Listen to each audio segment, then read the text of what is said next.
Hey everybody, it's Nate357, and here we are with yet another episode of Sly Cooper and the Thievius Raccoonus. This isn't the final episode, but it's maybe the second or third to last, because as you might remember on the last one, we finished up Panda King's world here, defeated that fourth member of the Fiendish Five, meaning that there's only one left, over here in the Krakow volcano of Russia, or something like that. Okay, partner, this is it. This is it. To Clockwerk's Lair. Yep, his name is Clockwerk. And this cutscene that we're about to watch on the entry into Clockwerk's area is, I remember it being like really cool. It was, it's very, what's the word I'm looking for? You'll see what I'm talking about. It's very ominous, very insightful. We were on our way to the Krakow volcano in Russia. While looking over what little information I Sly had, has some premonitions here. I began to notice something. In the 4 parts of the Thievius Raccoonus recovered so far, several of the pictures depict a shadowy owl-like figure, which looks very similar to the police images of the mysterious Clockwerk. Is this a strange coincidence, or is there something I'm missing? Yeah, see? Is this just a strange coincidence? I don't know about it. Sly Cooper in the cold heart of hate. I tried to make that sound like a robot or something. Didn't really work out too well. That's okay. Hey, Sly! Hey, The road to Clockwerk's fortress is blocked. Do me a favor and shoot out that lock for me, would you, pal? So if you're wondering why we're on a minigun turret on the top of the van, it's because you'll remember... how do I shoot? Oh yeah, there we go. You'll remember at the end of Panda King's level, after we defeated him, he told us, or the pages of the Thievius Raccoonus we got from him were from Sly's ancestor, Otto von Cooper, who, I mean, you can tell from his name, Otto von Cooper. It was even spelled like A-U-T-O, I'm pretty sure. That he did a lot of things with automobiles and gizmos and gadgets that can go on those, airplanes, cars, things like that. So, with that being said, we now have a cannon on our van that we have to use to enter this road into Clockwerk's lair. Fighting off these robo-falcons, which is actually a bit more difficult than it looks, believe it or not. They're pretty good at dodging somehow. It's a giant death ray! Gotta kill these rocks. Oh jeez, I wasn't actually really paying attention. Ugh. Okay, well it's a good thing I had a charm there. More robo-falcons. Keep like looking at things off screen and not really paying attention to what I'm doing. I should probably pay just a little bit more attention. Just enough that I can actually shoot the things on screen, last long enough to make it to the next level. Speaking of the levels here in World 5, it's a lot different than the previous ones where, you know, you sort of have your intro level to get into their main hub, into the enemy's main hub. You know, like on the last level we had Panda King, we climbed the mountain and then we were inside the stronghold. Or like in Ms. Ruby's lair we had to go on the dreaded swamp path to enter the dark heart of the swamp or whatever it was called. But with Clockwerk's world, it's a bit different than that. There's not a centralized main hub that we can choose the levels we go to and everything. Instead, it's actually a pretty... Oh no! That was really close, holy crap. Looks like we're in the clear. Hang on, let's listen to what Sly says. Hurry, that cave doesn't look tall enough for the turret to make it all the way through.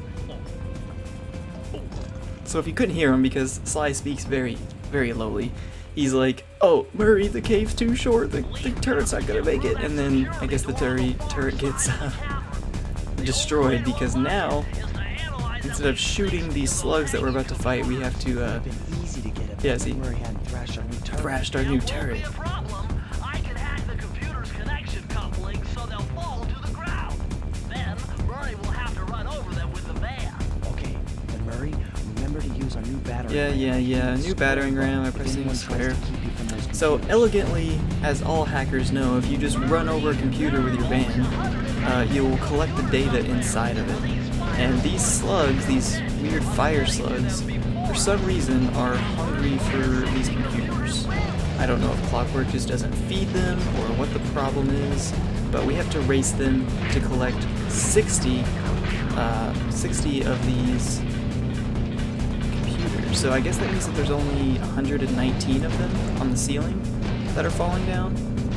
Because one of us is going to get 60, the other one's going to get 59, so that would make sense. That would make sense. There's not enough for each of us to get the amount that we want, is the point that I'm trying to make. So we've got to kill these slugs while collecting the data. And while I do that, I'll go ahead and finish explaining what I was talking about. I'll pull up the map. As you can see, there's not a central hub world. Instead, we just sort of linearly go from level to level. This is our entry level here. Hazardous path and then burning rubber.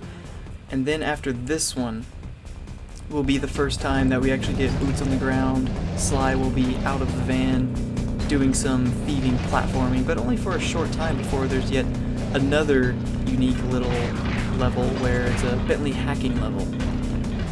So, but you know, we'll get to that when we can. First, we have to beat these slugs. And we're actually doing really good. We have like more than 20 over what they have.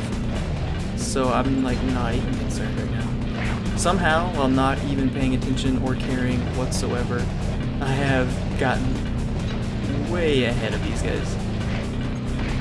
And we only need 4 more of the computers. 1, 2, 3, and 4, 5. Just to rub it in their face as I got an extra one. Open the security doors. Just past them is the control room to Clockwerk's death ray. Alright. I think it's time for some Cooper thieving. For whatever reason, running over all that stuff gave Bentley enough data to hack open the security door that we can now drive through. And a daring rescue. We're gonna have another cutscene with Sly here.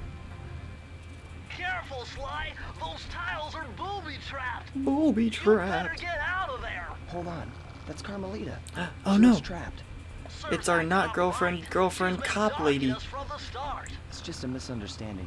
We've got to free her. Are Just you a misunderstanding. crazy, Sly? Aw, Sly's so Clockwerk probably kind-hearted. stuck her there to trap you. But if I don't do anything, Carmelita's doomed. Besides, stealing just won't be any fun without her. Sly, your ridiculous raccoon logic sends shivers up my shell. So, But if you're Sly the determined to go softy, through with this, kind-hearted that softy, barrel who will undoubtedly obviously has a help. thing I for have and no is idea in love how with you get up Carmelita, there. Dude, wants to a save her spiral even jump though she's here, always a trying to rail shoot him. slide there. I've done this a million times. Dude, a spiral jump here, a rail slide there. Sly's always just cool, calm, and collected. So there's actually some really cool speed strats in this room. I'll show them first, if I can. Oof. Okay, I made it. But you're normally not supposed to get this far. Normally, without first going way over here, because there's a barrel. And as you might remember, like from Raleigh's World, you get in those wooden barrels and it protects you from these things that shoot darts. Oh, like that. Shoots you with a dart. So for the speed strat, you can just use that hook to jump straight over there, avoid the darts, and just get straight to the Carmelita room. However, rather than straight up... Oh, jeez.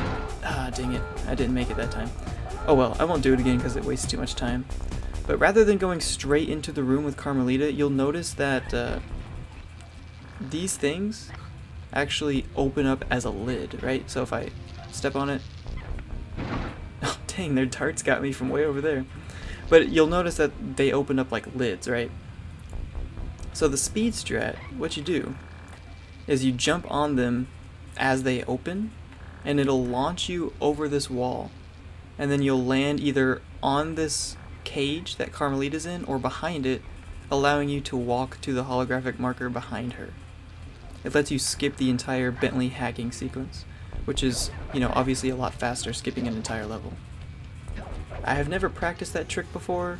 In fact, the fact that I was able to do the hook jump over there without getting shot on my very first try, because yeah, that was my first try attempting that, was actually really shocking and awesome to me. So now we've unlocked this shortcut. If we die again, this thing will be down. We'll be good. There's another one of these dart things. I'll show you kind of. It opens up the lid, as you can see. We have to go around it. Oh, geez, that was close. And we can smash it, no problem. And now we have this guy. We've got our trusty barrel here. no more worries. And as you remember with the barrel, if you stay still, the spotlights can't see us, and the darts will not be able to shoot us. Oh man, I moved! Alright, I can't get caught again. I don't have a lucky charm, so... Alright, we're good. We're good. Yeah, normally you would jump onto this little railing, and then quickly jump back on top of this guy, and he'll launch you over, but I have never practiced that strat, so we won't even try it. We'll just smash him, and instead we'll go into this hacking level next on the next episode. Yeah, I know it's kind of a anticlimactic moment to end it here, but I don't want to keep this episode going for just ever and ever and ever, because, like I said, this entire Clockwerk world is sort of linear, so it'd be pretty easy to make the whole world one very long episode. But, guys, thank you so much for watching. Be sure to subscribe on YouTube and follow me on Twitch. You can also follow me on Twitter so that you can yell at me about how mad you are that I ended the episode here. And that's okay, because we're going to pick up right here on the next one. Be sure to tune in. See you next time.